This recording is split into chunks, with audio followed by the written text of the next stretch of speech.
दोस्तों, मैं आपको एक ऐसे लड़के की कहानी सुनाने जा रही हूँ जो अपनी ज़िंदगी से निराश था और हिम्मत हार चुका था।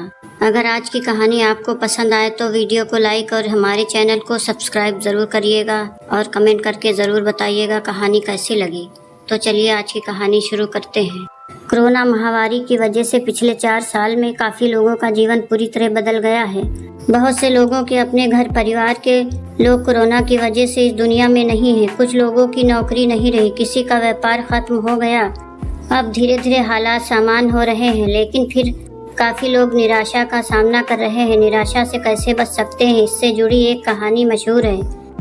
एक लड़का हिम्मत हार गया था। वो अपने जीवन से ही निराश हो गया था। वो आत्महत्या करने जा रहा था, लेकिन तभी उसे एक संत मिले और संत ने उस लड़के की सोच बदल दी। लड़का घर परिवार और धन संबंधी समस्याओं से लड़ते लड़ते थक गया था। उसकी उम्र ज़्यादा नहीं थी, लेकिन वो रोज़ रोज़ के विवादों से तंग हो गया था। एक दिन हिम्मत हार कर वो आत्महत्या करने के लिए निकल पड़ा। चलते चलते एक जंगल में पहुंच गया। जंगल में काफ़ी दूर चलने के बाद भी उसका मन शांत नहीं हुआ।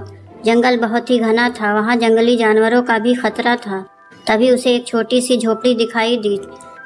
लड़के ने सोचा कि इस घने जंगल में झोपड़ी बनाकर कौन रह रहा है। अपनी जिज्ञासा शांत करने के लिए वो लड़का झोपड़ी की ओर बढ़ने लगा। झोपड़ी के पास पहुंचा तो उसे एक संत दिखाई दिए। संत ध्यान की मुद्रा में बैठे थे और उनके चेहरे पर शांति और प्रसन्नता दिखाई दे रही थी। लड़का संत के पास ही बैठ गया। संत ने लड़के को देखा तो उसका परिचय पूछा। लड़के ने कहा कि वो अपने जीवन से परेशान हो गया है और मरना चाहता है, इसलिए इस जंगल में आया हूँ ताकि किसी तरह से मैं अपना जीवन खत्म कर सकूँ। संत ने लड़के की बातें सुनी और समझ गए कि कम उम्र में मिले तनाव के कारण ये बहुत ज़्यादा निराश हो गया है।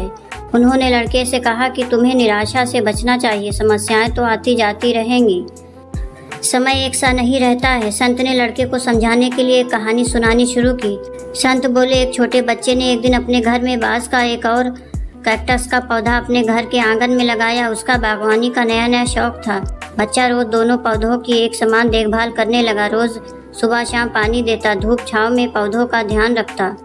काफ़ी समय बीतने के बाद कैक्टस का पौधा तो पनप गया, लेकिन बांस के पौधे में कोई बदलाव नहीं दिख रहा था। बच्चा सोचता था कि कैक्टस तो पनप रहा है, लेकिन ये बांस के पौधे को क्या हो गया है। बच्चा रोज़ ये बात सोचता, लेकिन वो निराश नहीं हुआ और रोज़ दोनों पौधों की देखभाल करता रहा। थोड़ा और समय निकल गया, लेकिन कैक्टस की तुलना में बांस के पौधे में संतोषजनक प्रगति नहीं दिख रही थी। बच्चा अपनी मेहनत में लगा रहा। कुछ समय के बाद एक दिन बांस का पौधा पनप गया और कुछ ही दिनों में बांस का पौधा कैक्टस से भी बड़ा हो गया।